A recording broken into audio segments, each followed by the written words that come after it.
Okay, Lisa, here you go. I'm doing a kid's mask right now. So this is smaller than the 8x8, but I'm cutting the 8x8 squares like the pattern says that you have. And then the elastic pieces are 7.5 inch for an adult. So these were cut to 7.5 inches beforehand.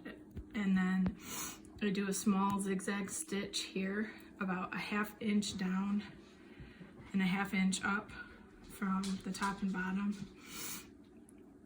And then I just make sure this is flat as it can be, and then put the back sheet, the fabric, whatever you have for the back sheet, on top of it here. And you have both right sides facing each other.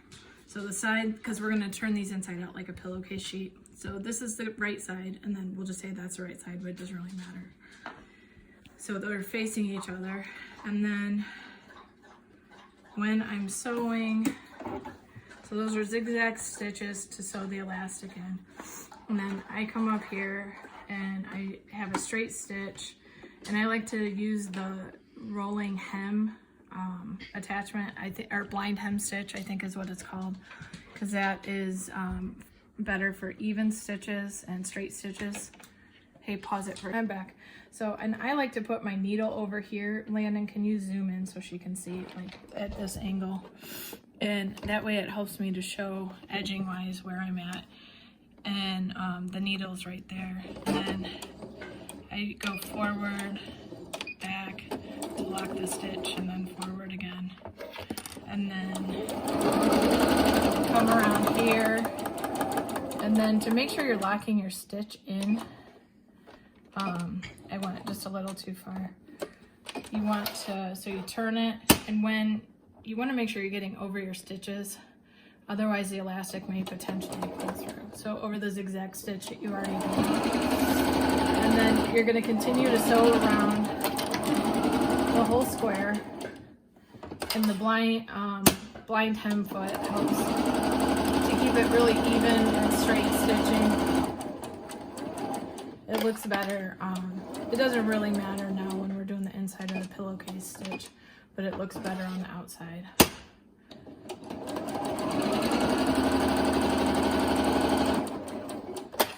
And then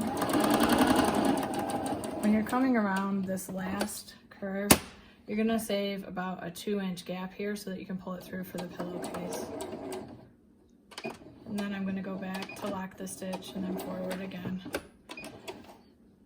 And then I just check it to make sure I have all my stitches in the way they need to be and that I cut all the fabric. Then clip your corners.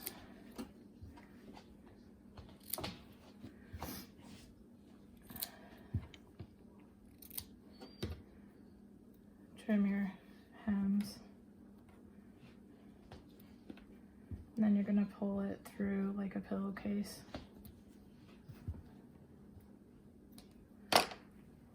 Through the little 2-inch gap that you made.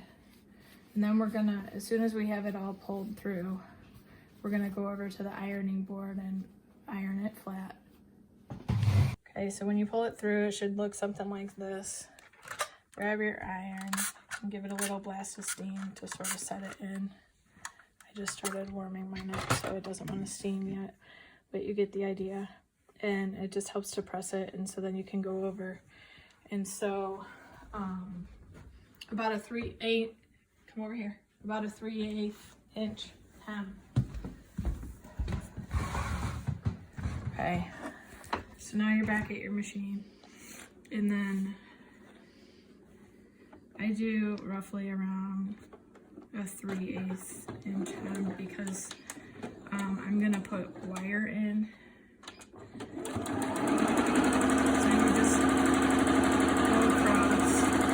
You're still gonna have that gap at the top, that hole that you left. And then you can insert pipe cleaners in here or twisty ties or whatever you want to help give it a little more form around the bridge of the nose. This is what I get, these twisties, plastic coated copper wire. And I twist 2 of them. I cut it to fit so that there's just a little bit of a gap on each side because you'll break a ton of needles on this otherwise. I just trim my wire a little bit and then slip it in here.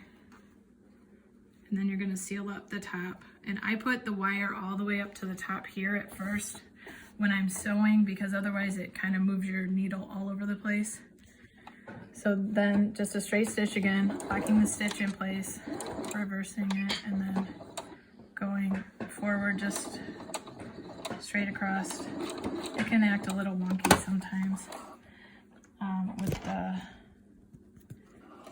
wire right there, like it's trying to do right now.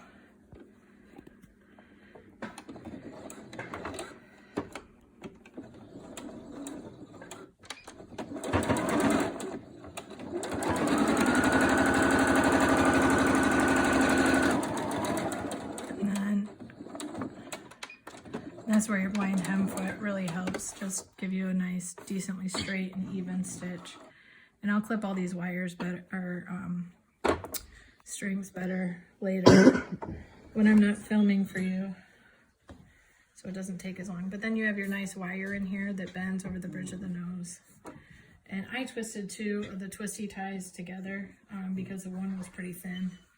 So I thought that would give it more support. And then I put it, so there's no wire here from this end. And so when I'm gonna twist, when I'm gonna bend the pleats, and then I'm gonna press the seam over the pleats and stitch around the edge, I won't go over the wire and break a needle. Pause it. All right, so Lisa, if you printed off the pattern I gave you, I printed this on poster board, and then you fold it, and then this one here goes downward, downward, downward. And that's how your pleats for an adult would be, downward, downward, downward, like that.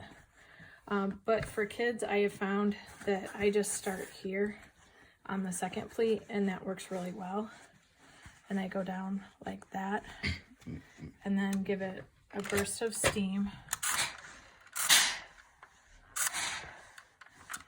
And then I'm taking this one right to the sewing machine. So but otherwise I would have clips here to clip in the sides. And then you can always press over it again here if you want. So it's a little flatter now that you have the poster board out. And it just holds it in place better. Pause it. And then I have resorted to using these clips as I have already poked and screamed enough times for my husband's liking, and tried to cut my finger off with these very sharp scissors, but thankfully was able to glue it back together because I can't stitch my own finger. And Zach refused to pull the stitches knot for me. So anyway, side note, so then you're coming over here and then you're just gonna stitch around, and I just take one clip off at a time to try to keep it flat, and just do, you know, whatever you're comfortable with away from the edge. Seam-wise, usually I tend to do about whatever that is on the blind foot. Go down, and then make sure your needle's down when you lift it up, and then twist it around. So it holds it in place. Stitch all the way around.